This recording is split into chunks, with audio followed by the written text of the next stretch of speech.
Arcus, 984. More luminous energy, sent to me by an unknown ally. With this energy, I was able to open a small window that allowed me to look into a lost realm, where I saw, to my great surprise, a city with survivors living as though nothing was out of the ordinary. The window eventually closed, and I spent the entire evening imagining how such a thing could be possible, or if it was merely an illusion. The same night, another surge of energy permitted me to open a doorway into a realm I didn't much recognize or dare explore. I stared at the scintillating doorway until it faded out of existence. It's as though the one manifesting these sacred glyphs is trying to help me delve deeper into the mysteries of this dimension, or perhaps he is suggesting that the answers to my salvation are hidden amongst the countless realms discarded by this old one since time immemorial. Arcus, 985. Instead of reading aloud in my usual way, I clambered to the roof of my tower and conjured a fire and a radio to listen to some ghost stories from a half-remembered radio serial from Terra Dark. Without a doubt, listening to these stories has proven to be the best way to pass the time, especially when you've got endless voices clattering in your head, bringing you down with their endless agonies and anxieties. Later, I used the Aurus to manifest the storyteller to read his stories like he had done for his weekly podcast.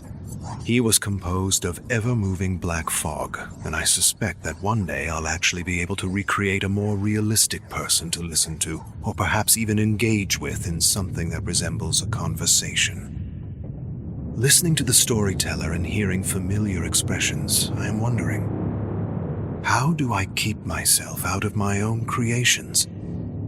The memories I attempt to record as fast as I experience them prove one thing to me.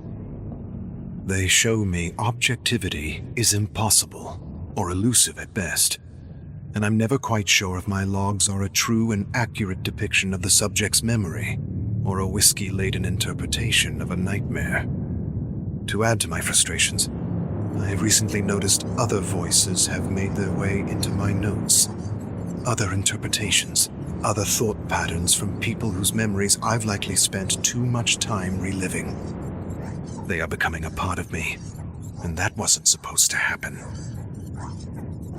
Arcus, 986.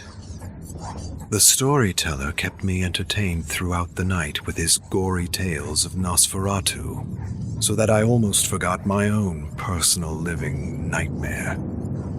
His stories entertain and make for a perfect distraction when smashing golf balls into the abyss just won't suffice. There have been countless tales of vampires, and to be certain, I've read most of them. But to my mind, his are the most chilling.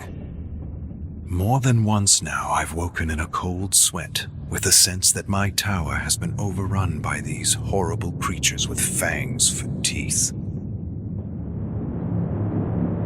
Arcus, 987. Another incident woke me in the middle of the night.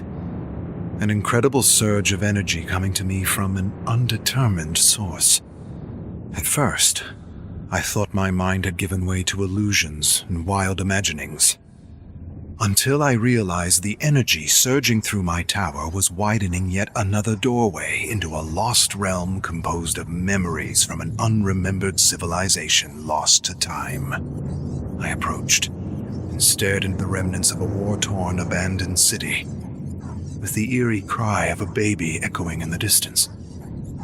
Just as I made to enter the lost realm, the scintillating doorway shrunk and sizzled out of existence. I soon realized it may very well be possible to explore this old one from my tower with the help of this unique energy and the Aurus. Arcus, 5736.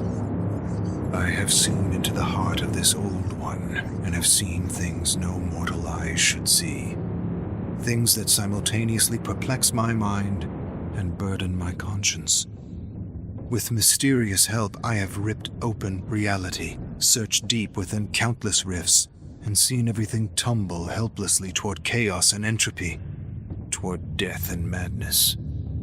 And for the briefest moment, I had the ridiculous thought that the mysterious ally helping me could very well be the entity, playing its game with me, toying with me as a cat does a mouse before the claw rips the tiny jugular out. Staring out into the endless abyss of black fog, I thought that this prison could very well be another form of trial, disguised and designed to feast on all the psychic energies derived from alienation, boredom, and all those bouts of unremembered insanity. I can't help but feel millions of invisible hooks in my heart, and millions of unseen eyes all around me, watching me, waiting for me to tumble toward chaos and madness like everything else, waiting for my mind to turn against itself. This bastard of an old one wants me to kill myself, I am sure of it, or maybe I already have, and maybe I will again, and again, and again.